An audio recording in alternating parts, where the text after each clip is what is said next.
This is a really big, important thing that we're doing here, and this is the EVCA, the Electronic Vaping Coalition of America. It's something new that we're doing, and nothing like this has ever been done before. And it's pretty amazing. So tonight's the first meeting that we're having, and there's going to be a lot of important information that everybody's going to need to know and want to know. So what I want to do right now is I want to introduce you to the person who's kind of the head of this coalition. His name is Mark Block, and he is from Wisconsin. This young man is responsible for a lot of big things in Wisconsin. He actually was the youngest person at 18 years old to ever be elected into office in Wisconsin. So, with that right there, let me introduce you to Mark Block. Right here he is, right here. Thank you, Michael. Thanks for inviting us today. You're welcome. I've also introduced Linda Hansen, my colleague, and you'll see how we all fit into this puzzle in a bit. I also want to let you know that we have Larry Flick on the screens over here. I asked Larry to join us. He represents EVCA, the American Electronic Manufacturing, E-Liquid Manufacturing Association, and he's in Washington, D.C., and we work extremely close with Larry on the legislative strategy that we're laying out to fight the FDA. In order not to... Mark? Yes. Can I just say one thing real quick? We also have on the line the president of EVCA and the owner of Nick with Dayton, Ohio, Scott Healy. Oh, hey. Thanks for joining us, Scott. Where's Scott? He's one of my partners. Hey, I'm Scott. trying to get my mic set up on the camera. Do you want to get in front of the camera? He's joining via audio. Okay. He can put his video on if he likes, but. Hi, Scott. It's Michael. Hi, Michael. Hey, buddy. Maybe I didn't hear me. Kind of. Yeah, you're a little muffled. So what we're going to do tonight is explain why we're here, what the Electronic Vaping Coalition of America hopes to accomplish, will accomplish, and actually give you some things that we've done in our past and why we're convinced that that we can fight the FDA on these incredible, put us all out of business regulations that they announced. And especially if you have questions on the legislative process, the legislation that's going to be introduced shortly, or any of the other questions, why I asked Larry to join us. All right. Again, my name is Mark Block. I am heading the coalition of the Electronic Vaping Coalition of America.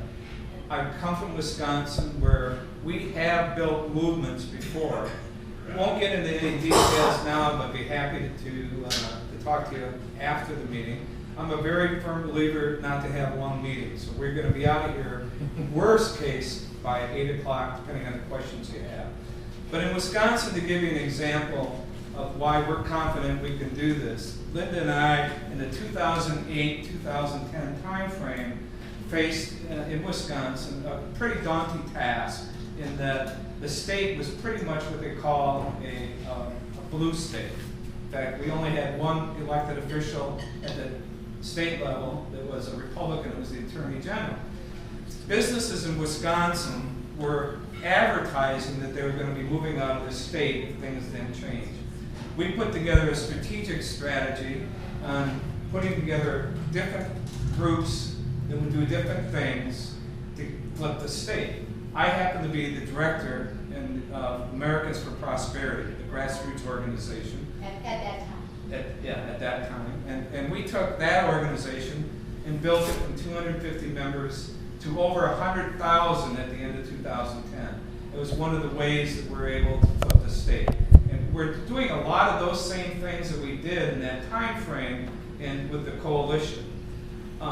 Linda headed up a couple of the organizations and helped raise the money to fund the activities of strategic litigation, which is part of the strategy against the FDA.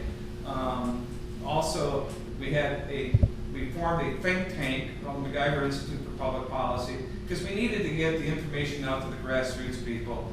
As Linda called it, the bubbler talk instead of the white paper talk. So, Water fountain and the break room. so after 2010, we kind of left Wisconsin to run Herman Cain's presidential campaign. I was the campaign manager and Linda was the deputy campaign manager.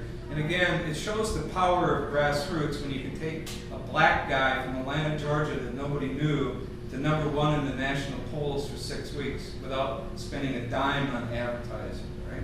So this ability to mobilize the grassroots is simple, but very, very hard.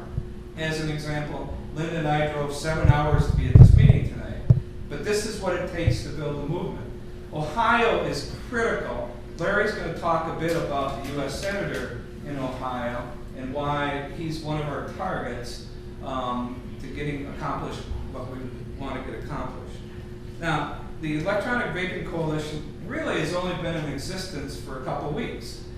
When we knew the FDA was going to come down with the regulations they did a couple weeks ago, and Larry, you jump in any time and correct me if I'm wrong, but I don't think anybody in the industry thought that they were going to go so far over the line that, quite frankly, in my opinion, if they were enacted today, they'd put the whole industry out of business, all right?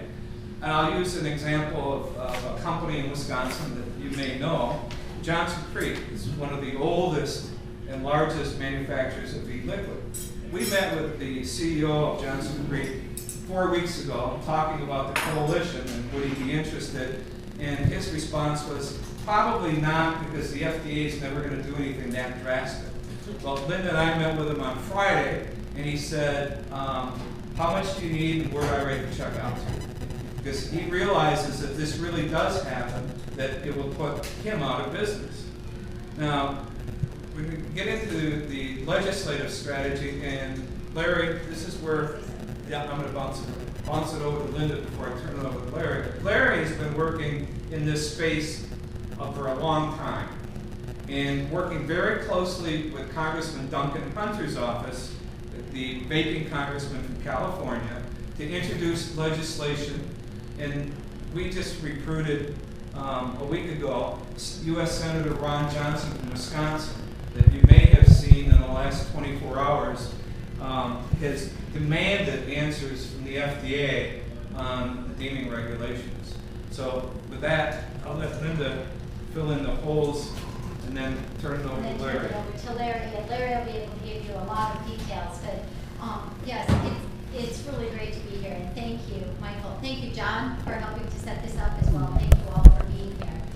When Mark talked about what can be done with grassroots, I mean, think about times in the United States or around the world where movements began. They started small. You know, Margaret Mead said, never doubt that a few small, I'm paraphrasing, but a small group of committed individuals can change the world. Indeed, it is the only thing that ever has. Okay, so you are here. I mean, this is not just for right here, but this is to really change this. And how many of you were on that FDA call? How many of you listened in? I listened after the fact. But Yeah, I listened in, and I mean, seriously, the hair on the back of my neck was raising.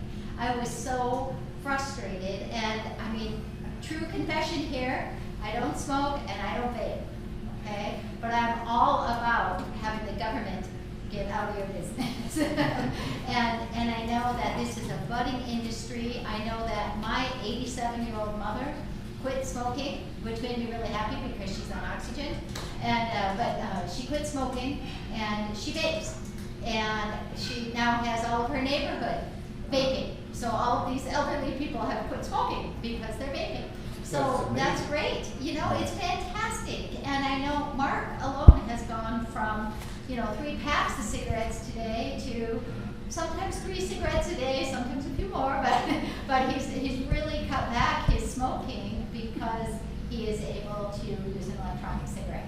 So it's something that has health benefits, it has financial benefits, it's a new industry that has economic benefits for the retailers, distributors, manufacturers, and the consumers, and for our nation. So with that, I think a grassroots movement is one of the missing pieces. We've got great industry organizations in place right now, and the Electronic Vaping Coalition of America is in no way trying to step on anyone's turf or be what they are.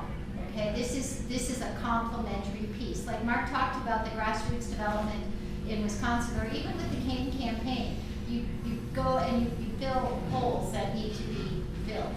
I like to think that these efforts can raise the tide so all the ships can sail.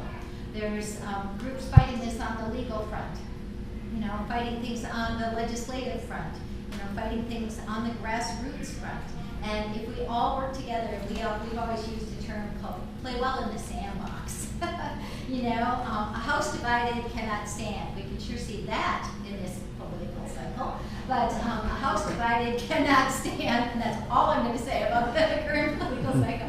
But so in order to really beat back these regulations and to be able to actually, have an impact and create a sensible, free enterprise, industry allowing regulatory environment, it's going to take all of us working together. So I want to thank you for being here, and I thank Larry because he's been really working hard, and be sure to thank Congressman Duncan Hunter and Senator Ron Johnson because they're really stepping up and taking a lead here and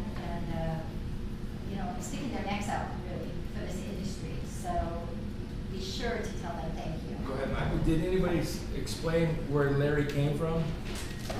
Because that's a major edge for this industry. Larry Flick?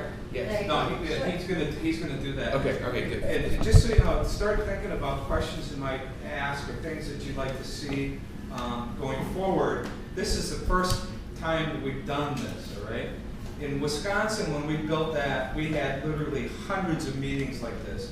We already have meetings tentatively scheduled, just to put on the date, in Michigan, New Hampshire, Maine, Massachusetts, Oregon, Washington, Colorado, Minnesota, Texas. We've already got people like you that are waiting for us to get a date and get down there and start building this movement. And we've also recruited people like us, people that we've worked with in other campaigns or efforts that know how to mobilize grassroots and know how to get the word out in their areas and in their states. And so we've recruited a lot of them already in these states too, because time is of the essence. This is not something you want to drag your feet about. So, yeah.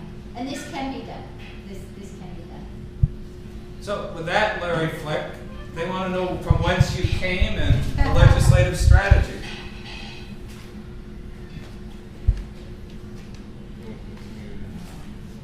Okay, Larry, can you hear us? We can't hear him. Oh, we lost Larry. Yeah, Larry, I think you might be on a muted mic. Okay, there we go.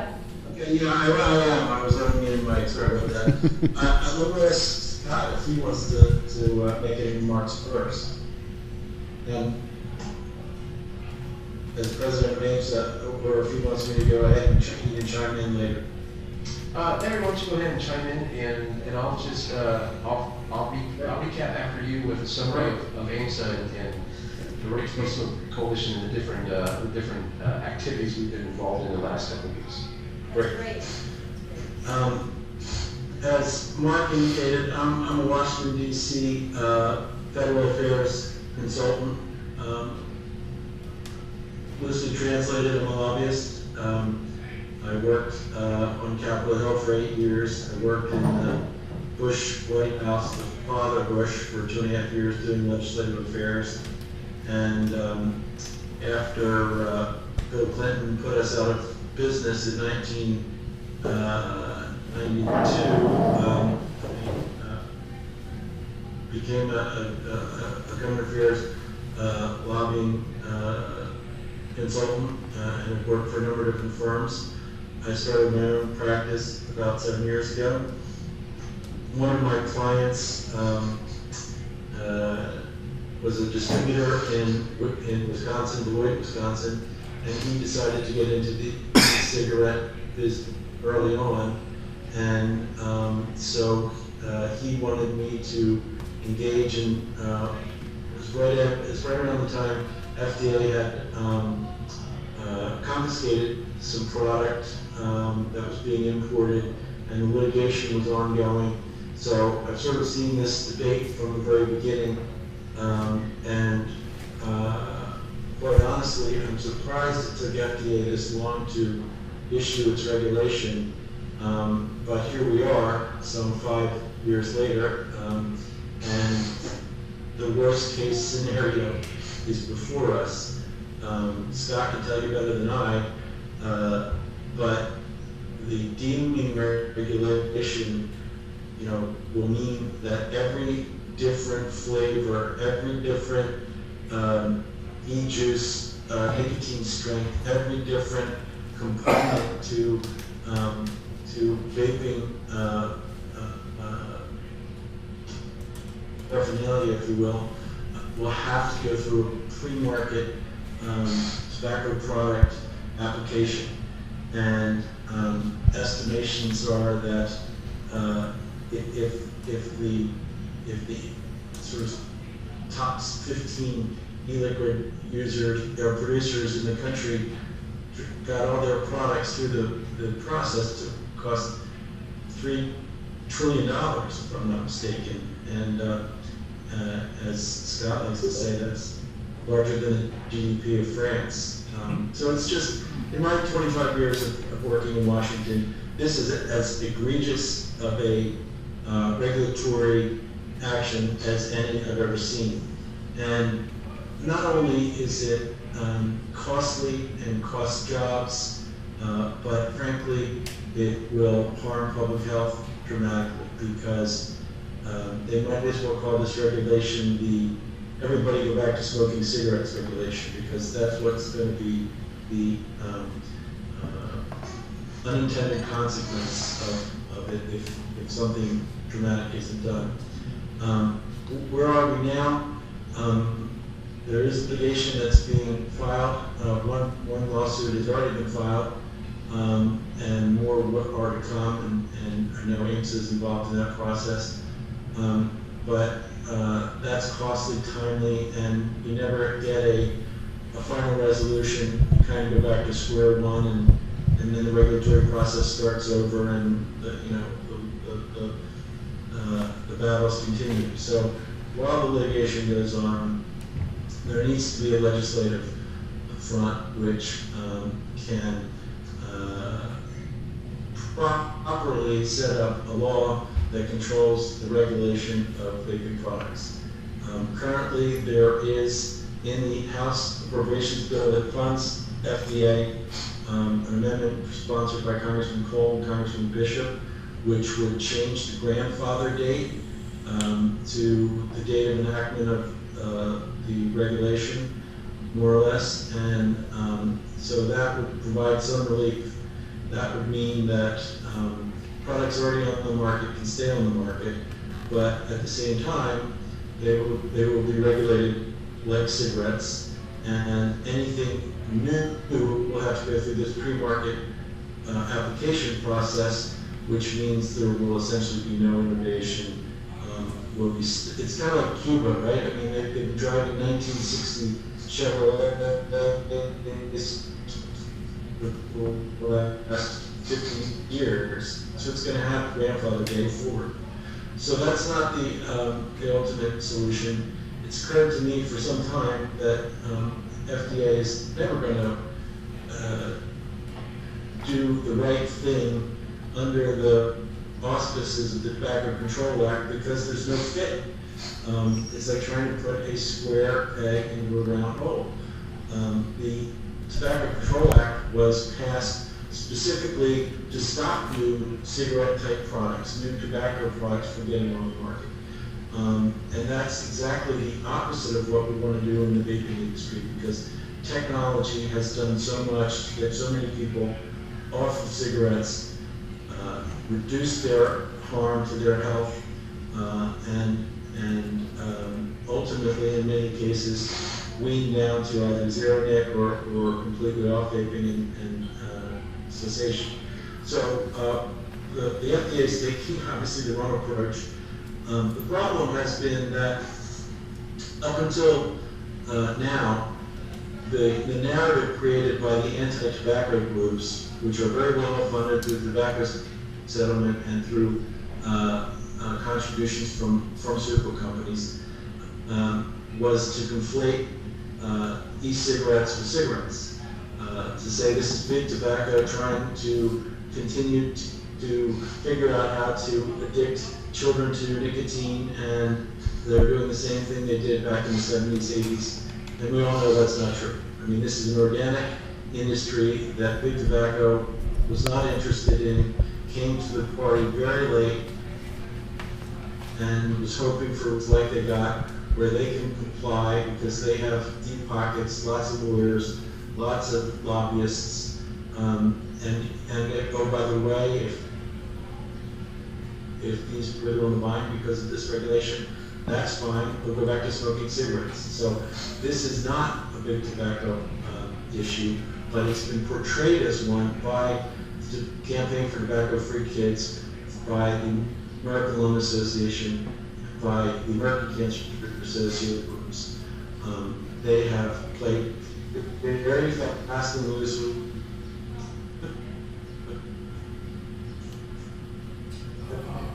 Darn bandwidth is. to doing all the same things that they accused the tobacco companies of doing in the 80s and 90s, and in the end they are harming public health. So we're at a dire situation, and to get legislation through Congress is going to take a massive process where we are re-educating members of Congress with the truth, because the only thing they've heard today is one side that has sophisticated communications operations in Washington, D.C., and they did a very good job while the industry was trying to grow and build itself. They didn't have time to counterpunch, to respond to all of the things that the Campaign for Tobacco-Free Kids was saying, and FDA was saying, and CDC was saying, and NIH was saying. So we need an organized effort to get the real story to members of Congress. Left alone, regulators will not listen to the public, but politicians will. They rely on voters, and if we do a good job of activating the grassroots, there are 10 million people who vape in the U.S. If we could get, 1% of them activated in terms of engaging with their members of Congress, going to their district offices, emailing, calling, making the case in a proactive, positive way that this has helped them with regard to reducing or quitting smoking. We can change the narrative, and we can turn the tables on how the debate has progressed to date. That's what it's going to take. There are a number of organizations that are committed to doing that. EVCA has really stepped up, and before it even got into the legislative battles, it decided, as responsible corporate citizens, they needed to set standards so that there's consumer safety, there's quality control, and nobody thinks that that's unreasonable. But what FDA is doing is unreasonable. So the legislation that we're working with Congressman Hunter and others on will take electronic vaping products out of the tobacco products category and set it up under a new category in and of itself, electronic vaping alternative products. And they will be regulated in a way that's essentially consistent with the EVCA standards when it comes to quality control, consumer safety, tracking, fast tracking every ingredient, knowing where it came from, knowing when it was sold, verifying nicotine percentages, labeling, packaging standards, the stuff that needs to be done. And manufacturers will then have to certify that they're in compliance with the standards, and from time to time subject themselves to FDA spot checks if necessary, to make sure that people are, in fact, within the guidelines. So that's essentially what the bill does. It will also include provisions to make sure that batteries are consistent with IECA's language with regard to that. It will also change U.S. policy from one that the Tobacco Control Act laid out, which essentially was all tobacco products are equal, and we believe in abstinence from all nicotine and tobacco products, to one of tobacco harm reduction. So there will be a provision in there that asks FDA to assess the relative harm public health of cigarettes, cigars, snus, smokeless tobacco, e-cigarettes, nicotine replacement therapy products, etc. And by using a science-based approach, we're confident that, according to UK's public health studies, vaping is at least 95% less harmful than smoking. So another benefit to this legislation will be that since it will no longer be a tobacco product, many states who are taxing e-cigarette and vaping products as tobacco products, they may no longer fall under the tax provisions. And if states decide to tax vaping products, the fact that the law will indicate that this is a tobacco harm reduction strategy that FDA must embrace, it would be inappropriate for a state to tax vaping the same as other tobacco products. And so we think there will be an incentive for states to reduce tax, if not eliminate them. So that's a summary of what we need. How does legislation get passed? Particularly in the Senate. It's very encouraging that Senator Ron Johnson is engaged on this issue. He's chairman of a subcommittee that specifically looks at the cost of regulation and whether or not regulations are excessive. His letter, I think, is the predicate to a hearing that they may hold. We're working with other members in the Senate. Senator Tester, a Democrat from Montana, has two sons that vape, and he's expressed some interest in relooking at this issue. He happens to be on the appropriations subcommittee that funds FDA, so he will be helpful in trying to get this language through this year that would change the grandfather date. But we need more than that, and to get legislation passed, it will take a kind of targeted grassroots campaign that gets people in Ohio, for example, to go rally at Senator Sherrod Brown's office, call his office, flood them with calls, with emails, saying, please don't let FDA take away my vaping products. Vaping has changed my life, whatever the case may be. I've cut out smoking or reduced smoking.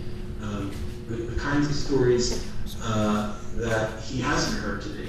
Frankly, all of the information he's probably gotten has been from the Campaign for Tobacco-Free Kids and the pharmaceutical companies. And, it's an easy soundbite issue to say, I want to protect the kids. This is nicotine, this is big tobacco, but he's misinformed. So if we could flip a few people like Sherrod Brown, which would not be easy, but he's been an outspoken supporter of FDA on this issue. But he hasn't heard from his constituents, and if 5,000 people show up and rally and say we need Senator Brown, you to help save this industry from FDA, they'll have to listen. So that's the kind of thing that Mark and Linda are professionals at. I'm not. I'm a Washington, D.C. guy. I know the ins and outs of the legislative process and the regulatory process. but they know how to drum up, activate people, get them to show up, to make the calls, to send the letters, to volunteer their time, to make small contributions, whatever it may be. And without that, the legislation will get introduced. There'll be some nice speeches, maybe a hearing, but it won't get taken seriously, and it won't move until members of Congress hear from their voters. And that really is what this is all about. And it's a tremendous opportunity, and people like yourselves showing up for this meeting, that's what we need to replicate. Mark and Linda already have, I think, 15 or 16 states where they've got coordinators, so I'll let them talk about that. But that's how what they're doing ties into what we're doing in Washington. And the groups like Savada and CASA and others, they all need to be coordinated. They've never done this before. Mark and Linda have. They've got political connections in 50 states with people that they have called on before, and they are in a position to replicate that. And it's an interesting story. Mark didn't go into it, but he was known as the smoking man during the Kane campaign, and he and I and Linda got acquainted on another issue completely, nuclear energy issue. We became friends and discussed business opportunities together. And unbeknownst to me, he acquired the assets to smoke safely. And the joystick told me about it. I said, "You're kidding. FDA's about to put you out of business." And he immediately knew what he had to do. So that's how we got to this point in time. Thank you, Larry. Thank you very much, and thank you to everybody who was listening. I wanted to just ask Scott, too, if he has any questions now, and I'm pointing here and there, and I don't know where they're seeing me, but anyway, do you have anything you want to add right now, Scott, before we take group questions from the people here in the room? Yeah, I wanted just to give a background on myself, who are familiar with EVCA, Larry being the lobbyist we brought on. Also, the different activities that are going on in Ohio that we're a part of. So my name is Scott Healy, been a Baker since 2009. For those of you that don't know who I am, and I'm sure there's many because I don't really toot my own horn very often. But I started, along with that, the Bakercast podcast in 2009. As Michael's in the room there, we're partners in the Vaporcast store in Cleveland. We have a store in Ohio that are vapor retail stores.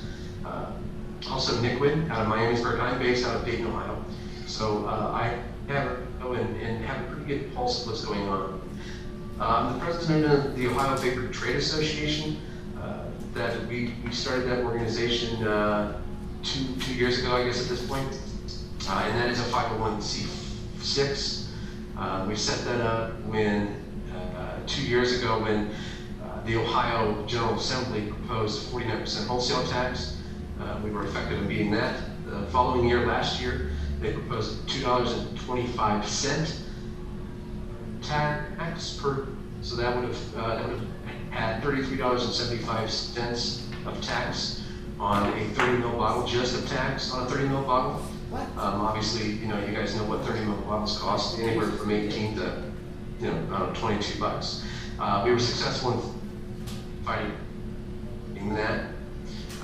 In Ohio, I've presented on multiple occasions, and also to the Senate and Finance Committee. And it's really good to get those wide. What was trying to do in Ohio by essentially he was trying to lower the personal income tax, and to do it he was side shifting on the taxes primarily to tobacco and untaxed vapor products, which is entirely unfair. And I think once the General Assembly saw the true cost of the tax they were proposing, they realized it was absurd on the level at which they were trying to tax. So we've been successful in Ohio with those campaigns. OHBT does have a lobbyist in the state. We've had her there. Her name is Charlotte Hickox. She's been in the State House for 2 years and really working the channels and making sure that people within the State House know who we are and know that we're here to, that we're not going to go down easy, go down without a fight. So, through those connections, we've hosted legislative receptions in Columbus and invited the Republican and Democrat caucus to attend those legislative receptions to kind of show them what these products are and what they are not.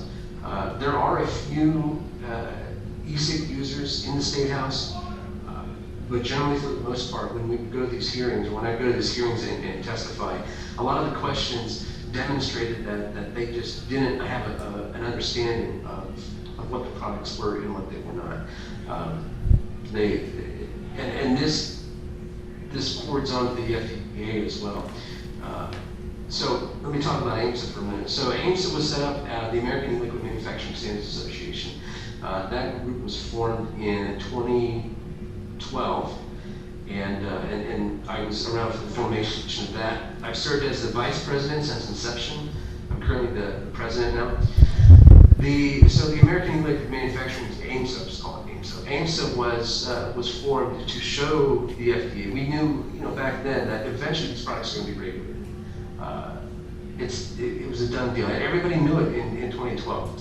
So we formed that organization to show the FDA that the industry is not what a lot of the anti-groups were trying to sell it as. Trying to sell it as a bunch of renegades making liquid in their basement or making liquid in the bathtub. Everybody knows that term. That there were professional liquid manufacturers out there, and we were doing the testing. We were doing the clean rooms before that was a marketing spin. And so AMSA was formed, and it's not quite as well known as some of the other groups, SPOTA, CASAB, EVCA, and so forth. But that's because we've been primarily behind the scenes. Again, that's another 501c6 nonprofit organization, and it wasn't formed to. It was formed for the members, so it's not really a consumer focused or a consumer-led group, let me put it that way. It is absolutely consumer-focused because a lot of the standards that we're putting in place are for the consumers. There's for ensuring the accuracy of the nicotine is absolutely consumer-focused. Ensuring that the products are delivered in a safe manner, that's for consumers, that's for the mailman, making sure a bottle is leaker, something along those lines. But what we've done, not necessarily public-facing means work. And a lot of the behind-the-scenes work happens primarily in DC. We don't really get involved in state issues too much. So a lot of what we've been doing through our comments to the FDA when they initially released the draft deeming regulations, also with the Office of Management and Budget and so forth, is to basically set up the administrative record. So going forward, any litigation effort that would take place would absolutely have to have this administrative record in place that the lawyers could then argue. Well, AMSA's focus has always kind of been driven towards eventually we're going to have to sue. We're going to be in a lawsuit with the FDA, and we also need to come up with some alternative legislation. Now that was kind of backburnered because the immediate thing was trying to educate the FDA. In one of our first listening sessions, and so we've been to 4 listening sessions, we presented multiple public comments through the commenting process. We've testified at public hearings. We've met with OMB, OIRA on 2 or 3 occasions.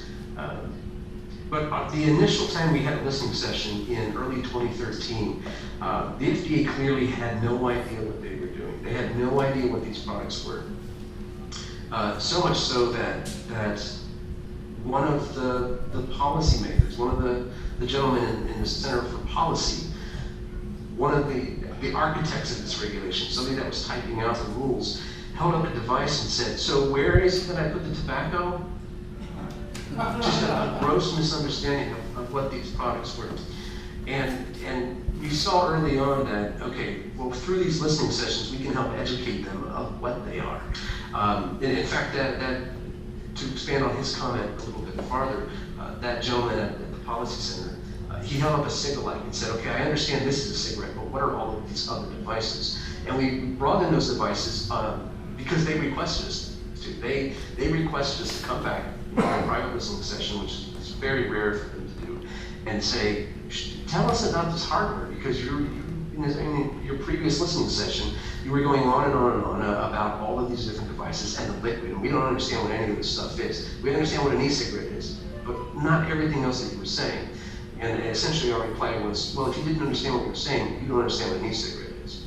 So again, going back to his comment, so he held up a signal light and said, okay, I understand I understand this is an e-cigarette, but what are all of these other things that you brought? And it just went on to show the gross misunderstanding, and that was in 2014. It shows the gross misunderstanding of the FDA on what these products are and what they need to do to regulate them. So those are the efforts, and we've been very active in that, having communications, working with the OMB. As Larry said, greater than the gross domestic product of France at 3.5 trillion. Our last OMB session we had in December, we did a poll of our members, of the EMSA members, and essentially asked for SKU counts, and there's a whole list of things. And we had this poll completely anonymized, so went through a lawyer, kept all of their information confidential, and just shared with us the grouped together totals. And so we went in, we sat down with the OMB, and we said, look, using the Wall Street Journal estimates on how much it's going to cost to go through the PMTA process, and that's the pre-market tobacco authorization. So going through the PMTA process, and the Wall Street Journal estimates on that cost, and then looking at what the FDA even claims it's going to cost. And considering that our members on average have 3,097 SKUs, a conservative estimate puts just our members of AIMSA, the regulatory cost to go through the PMTA process, would be equal to the estimated size of the industry. So the estimated size of the industry, Wells Fargo estimates it to be about $3.5 billion. So we showed the OMB that just the members of AIMSA, the regulatory cost, is greater than the size of the industry. If you extrapolate those numbers out to the size of the industry, you're looking at the regulatory cost at $3.5 trillion. So that's trillion with a T. This is unique in the world of regulatory affairs. To have a regulatory cost to an industry be that high. I think when the TCA originally came about, the tobacco companies weren't faced with a future that looked so expensive. All of their products were grandfathered in. And this whole time, you've been setting up the administrative record within the FDA to show them, or to put it on record, saying that these products should not be regulated as tobacco products. They are not tobacco products. Simply because Congress did not intend for these products to be regulated under the Tobacco Control Act. And indeed, at the time, there were, in 2007, there were very few products on the market, very, very few electronic cigarette products on the market. If Congress intended them to be included, they would have included them. So simply saying that the FDA has regulatory authority over these products simply because the nicotine is derived from tobacco is on its face, that doesn't really hold water with a lot of people, myself and our lawyers included. So what do we do? The deeming regulations are out. We know what we're faced with now. It is pretty much worst case scenario that we've been planning for the last few years. Didn't really think it would come to this, but it is essentially worst case scenario. So as Larry had mentioned, legislation is really the long-term fix to this. There is a litigation effort underway, and that is bringing the FDA to court for the regulation. So, and I can talk a little bit more about that. I can't talk anything specifics. Doing so would be inappropriate before that litigation is filed. But that's only a temporary fix. Eventually, Congress needs to figure out how to handle these products. Should these products be regulated? The opinions vary wildly. They probably should, simply because if the feds don't do something about it, they don't regulate them appropriately, reasonably, and responsibly, then we're going to die not from the FDA, we're going to die from the 50 cuts. And the 50 cuts are the different regulations in each one of the states. And that is also something that we have to be very mindful, that we can't just say, okay, go away FDA, we've won. No, we haven't won, we've just lost 50 times. So it really is a combination effort. It's a combination of making sure that we have litigation in place to show the FDA that, or to show the court that the FDA can't do this the way they were doing. And in fact, Congress did not intend for the Tobacco Control Act to be used for this purpose. And then also the long-term goal, the permanent fix, the better fix, is legislation that Larry was touching on. So one thing I think to keep in mind about Ohio, our two senators, Rob Portman and Sherrod Brown. Rob Portman used to be the director of the Office of Management and Budget.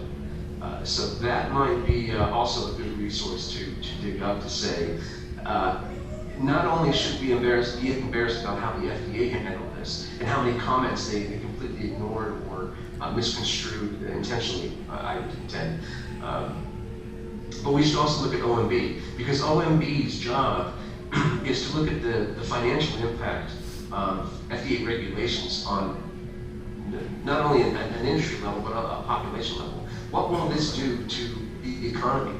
How many jobs is this going to kill? Well, right now I would contend it would kill every job associated with the e-liquid market.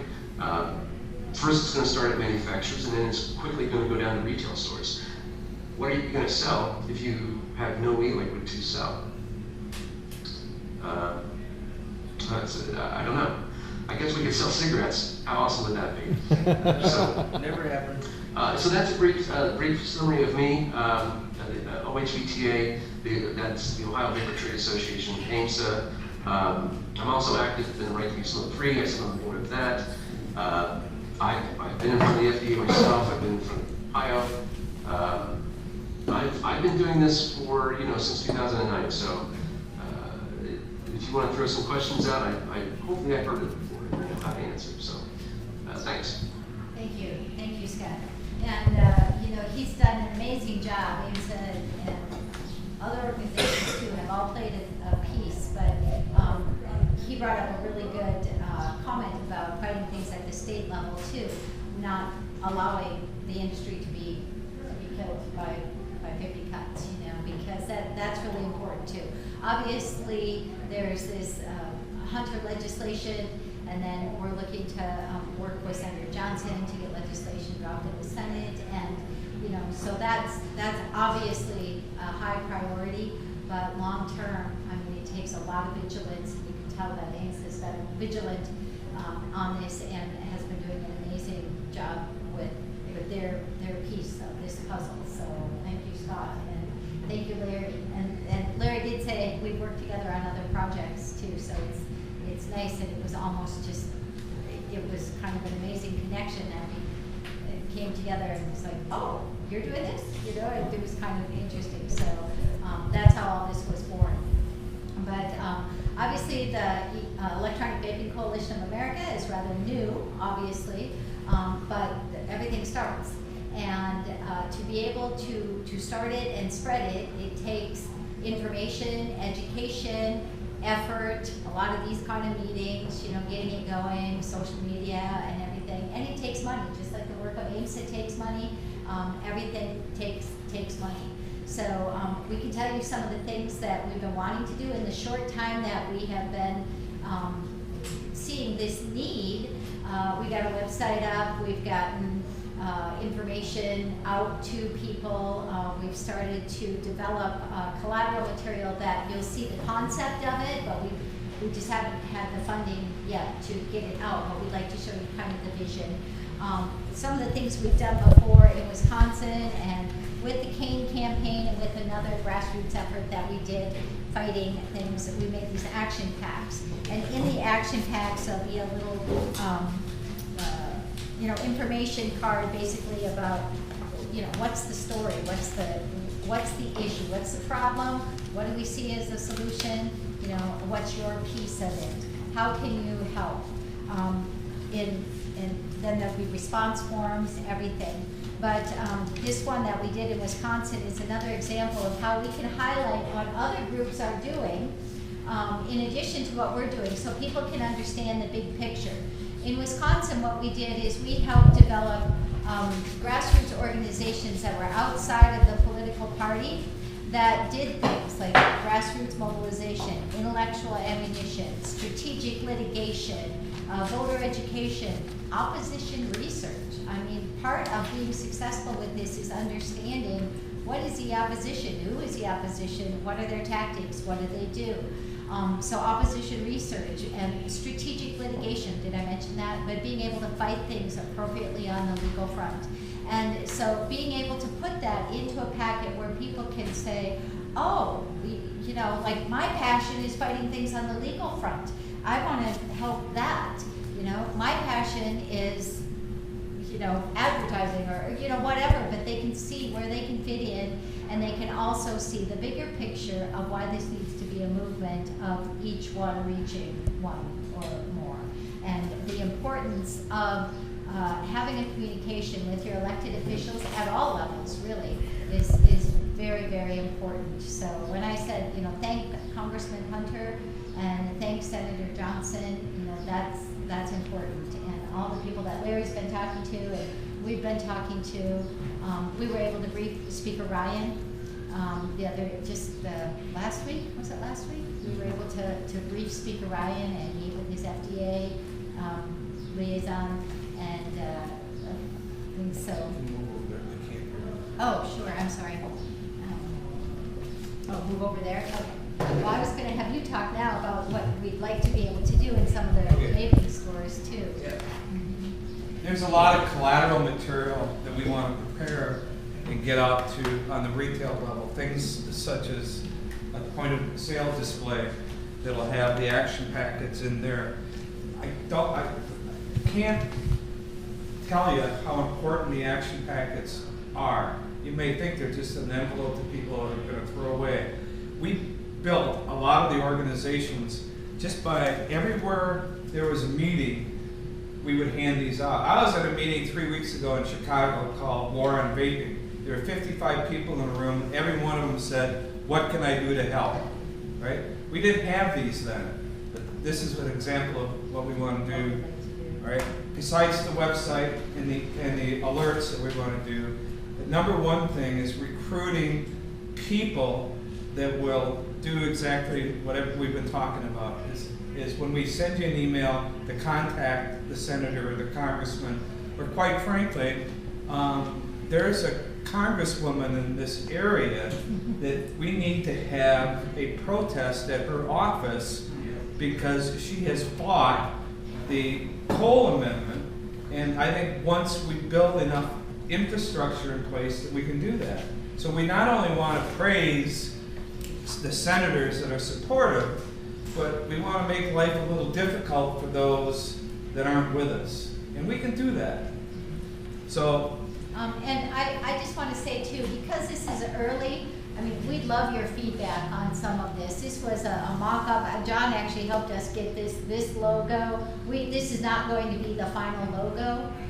We have another mock-up with some people, but we love your feedback because we want it to be very industry appealing and something that you like. But we knew we needed to get something that we could at least start showing people and telling people and saying, hey, this is where we'd like to take this and what we'd like to do. So yes, question. Well, I do want to say, even today at work, people were coming in and asking us about what's What going can on I and do? what they can Yes. do. So like, I think that's a great idea. That would be really, really good. Oh, Well, super. the So people information should we're on ask, right yeah. now, this is the top of the top. This is Yeah. not hearsay from people going, well, they're going to do this and that. Yeah. What Scott said, what Larry said, what Yeah. Linda and Mark are saying, this is what's really happening. Yeah. This isn't like hearsay from people. So, Yeah. and I don't know if it's my turn to talk or not, but this grassroots thing you're saying, like, it's like everybody. So like the NRA, we use this example. The NRA is like a member-driven thing. Each guy puts in $5. There's 150,000 people. Each guy puts in $5. $5. That's huge.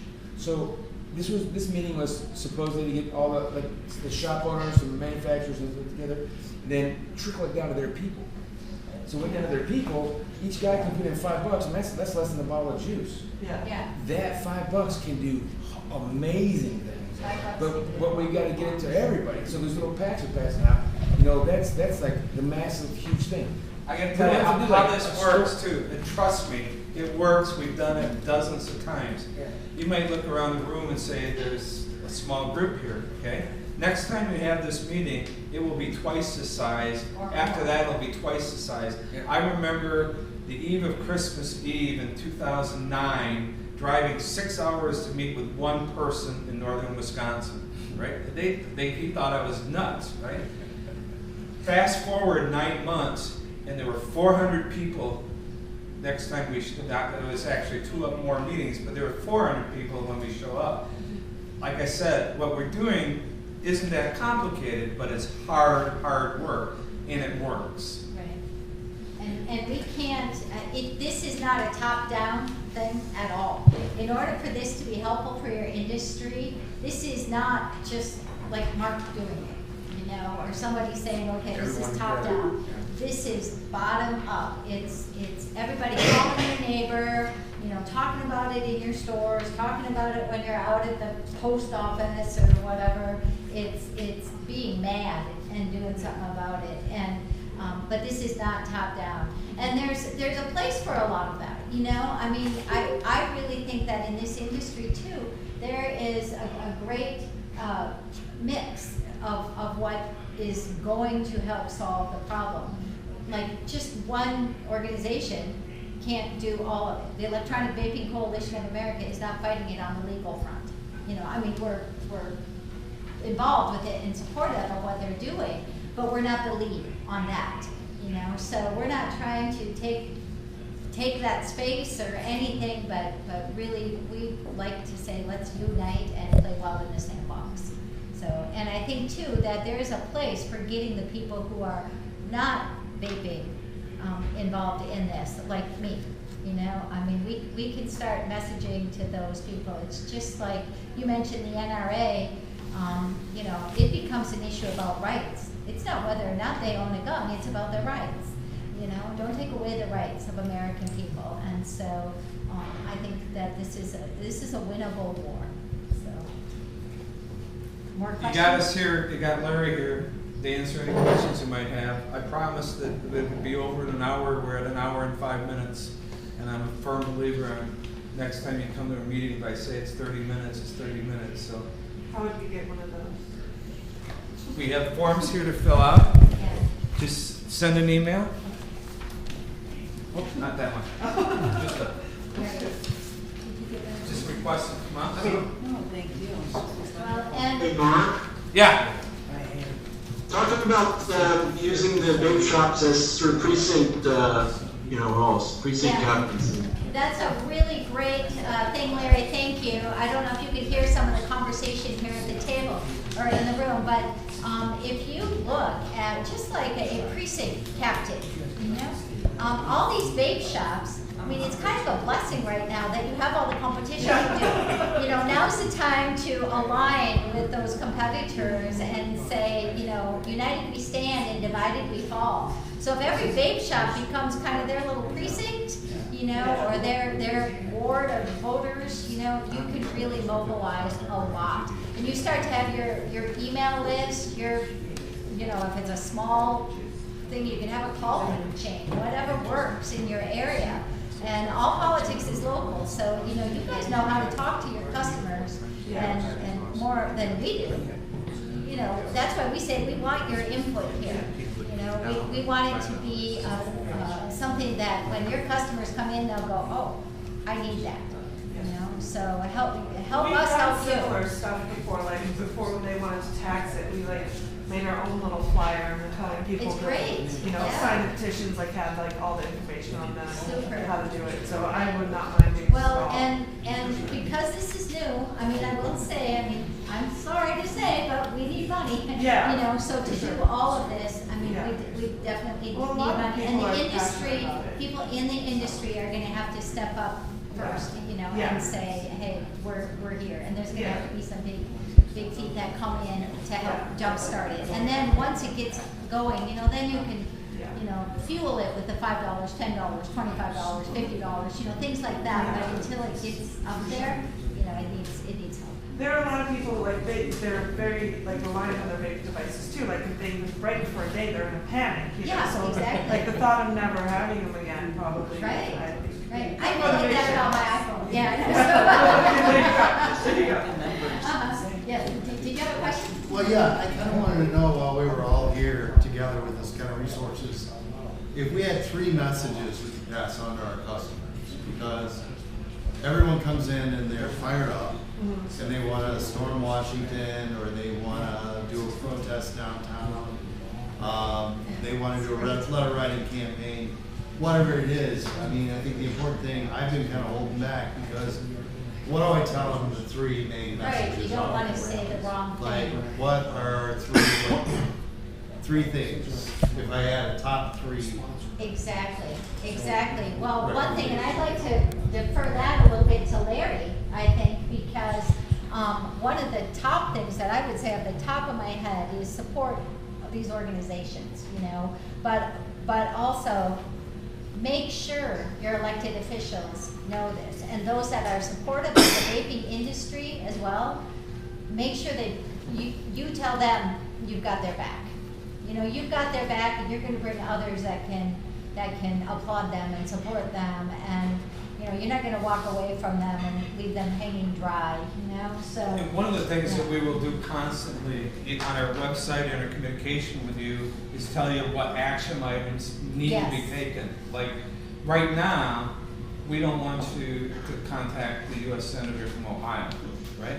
But Just 30 wait. days from now, when we have enough infrastructure in place, we're gonna say, pull the trigger now, okay?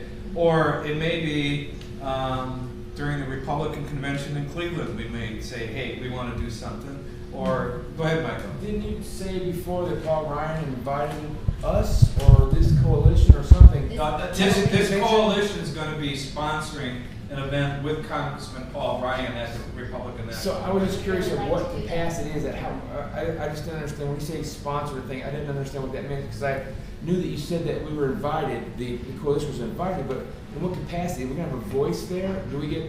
Or is this going to be a rally? Is it going to be a Usually- guest? How does that work? What usually happens at the convention is, you know, if you have a group that you want to have noticed, Right. like, so you've got vaping people that want to have a voice and be noticed. So then the best way to do that is to sponsor some sort of event. How many of you have ever been to a convention? No. Okay. Well, anyway. Okay. You guys are Anyway, but there's all kinds of events for the different delegations, and There are there's bands parties. that come in, there's parties, there's There are parties. feasts, there's tours, there's, you know, you name it. And so, a good way to get some visibility is to sponsor one of these. And so, you know, it would be great for this coalition, a grassroots coalition, to sponsor an event where, you know, the signage would be the coalition, we get the issue out there, you can get some materials in the hands of people, you can educate people on the efforts that others in industry are doing and help people be educated. Larry said a really good, and I keep pointing to them, I don't know where they are, but anyway, Larry said a really good point, is that a lot of people just need to be educated. Right. There's a point I gotta make on that. Larry, are you still here? Yep, Larry's got a Larry, you gotta jump in on this one. When we met with Congressman Duncan Hunter, the vaping congressman from California, he said one of his biggest frustrations is nobody in Congress knows what vaping is. Yeah. When he was vaping and he Yeah. was explaining it to the lady, he took a puff, and the person beside him, I can see his arm going like this, like, get out of my face. Like, they have no clue. Yeah. It was toxic or something. No, let me just jump in there. He and his chief of staff purposely planned to, at the right opportunity, vape on camera at a subcommittee hearing, and his chief of staff was funny. He said, well, went viral. He goes, yeah, I didn't know you could take like a big bomb hit. He just like blew this big cloud of smoke. But the thing about Duncan Hunter, and let me just say, by the way, I haven't even had a chance to talk to tell Scott this, but I was talking to his office today, and we're sort of targeting June 7th, the week of June 7th, for him to introduce the bill, if everything lines up, and if that works for, EVCA and some of the other groups. But, it doesn't do any good to say we support the Hunter legislation now. It's something in the works, just FYI. Duncan Hunter, he's not afraid to go talk to his colleagues on the House floor or in the Speaker's lobby. He's had members of Congress, including Joe Pitts, who's the chairman of the Health Subcommittee, that his legislation will go through, who's probably 75 years old and doesn't really know what this is. He's like, come on, Joe, try it. So he took a puff, and he's 39 years old, and he's excited about this. So he will really be a champion. I've worked on the Hill, and I worked for a congressman who didn't really like to bother his colleagues on the House floor by saying, sponsor my bill or whatever, but Duncan Hunter will do that. He will come to rallies. He will get involved with the vaping community. It'll be exciting because I think, honestly, had an email exchange with somebody in the vaping community today, and this person didn't think that it was realistic to think that we could pass legislation this year, and I'm not naive to say that it's going to happen this year, but you know what? It could, because it's an election year, and if Donald Trump, who we have ends to through Mark and Linda, if he decides to make it an issue, and he knows that he's got most of the 10 million people who vape will vote for him because of that, and Hillary Clinton is put on the defensive, then all of a sudden all bets are off, and who knows what the shakeout is. So, we want to be at the Republican convention because, the guy who runs Donald Trump's campaign essentially had the same position in the state of New Hampshire that Mark and Linda ran that organization in Wisconsin. They know each other well, and so the EVCA has ways to run a campaign that will take advantage of the fact that we're in election season. And someone asked, what are the three things that I would say? The three things that I would say right now are, the FDA wants to take away my vaping products, which means I'm going to go back to smoking, and I won't support any politician that's going to let that happen. That's it. And and after June 7th, hopefully, support the Hunter bill, or I won't support you. Pretty basic. Thing with Trump. And I just want to add too, Senator Johnson doesn't smoke or vape. But he's a business owner. He's a business owner. He came up through. We knew him long before he was a senator, and he understands. And so I really appreciate his leadership on this, even though he's not, a passionate vapor like Duncan Hunter. So it's good. Donald Trump has tweeted that if it's better for you, and it says it's better for you, then what's wrong with it? Yeah. He's an advocate. He's an e-cig advocate. Don't you love it? I'm serious. There's been a couple guys that are noteworthy or self-proclaimed celebrities in the industry or whatever that have retweeted his tweet and all that. And so, yeah, like Trump, he's all for it. That's like a mouthpiece. Yeah.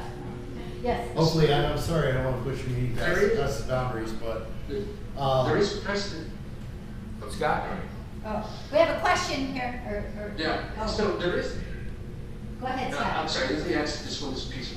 So there is precedence of an elected official losing a re-election campaign because primarily her outspoken stance against e-cigarettes.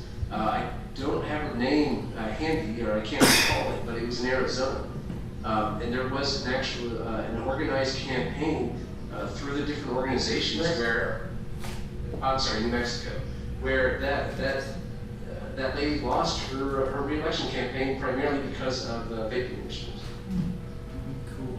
Yeah, So it can happen. It absolutely can happen. it definitely can happen. Do you have a question, Steve? Yeah, I mean, well, we got this number of experts here. My question that's burning inside of me is like, what is the FDA's motivation? Like, what is it? Wait, hey, Larry. He is saying The question is, what is the FDA's motivation? And before you answer that, Larry, I was asked by Michael the other day on a conversation he had, somebody in the industry saying the FDA's not going to do this in an election year. Congress won't let them do it. And I said back to Michael, if I told you 2 weeks ago that there'd be an edict in the White House that you will have transgender bathrooms in public places, would you believe that? So Larry, what's the FDA's motivation? Money. You know, it's a good question. I think that a lot of the political people at the FDA worked at one point for former Democratic Chairman of the House Energy and Commerce Committee, Henry Waxman. They've been entrenched on this issue and in bed with the Campaign for Tobacco-Free Kids since the tobacco wars. They leave the hill and they don't work in these organizations. They're intrinsically in the fabric of these organizations. And these organizations raise money and survive by, you know, putting fear into people that, you know, this is going to addict your kids, and kids, you know, we're marketing towards kids, and it's the terrible, it's just awful, and we've got to put an end to it. And that's what they exist to do. I mean, they did it appropriately in the 90s with the cigarettes, but then what were they left with? Well, then they went after smokeless tobacco. All of a sudden it became, you know, and then so it's just, you know, it's a cottage industry, and it's an easy political soundbite for, you know, this administration to say, we're protecting the children from nicotine products and e-cigarettes. I mean, the worst thing that the industry could ever have done was use the term e-cigarette, right? So they've picked up on that and they've conflated it. It's political. It's part of their it's part of their reason to be. You know, is to promote causes like this. So they're not. It's not a genuine motivation, unfortunately. A lot of them think they're doing the right thing, but we know they're not. We're just saying that we'd like to wrap it up and let Larry and Scott go ahead, and thank you for your time. For all this food here. We'll be here and we'll stick around with you guys to answer any questions. And if there's anything that's directed to Larry and Scott, then we'll make sure you guys get the questions too. Okay? Thanks, Larry. Thanks, Scott. Thank you.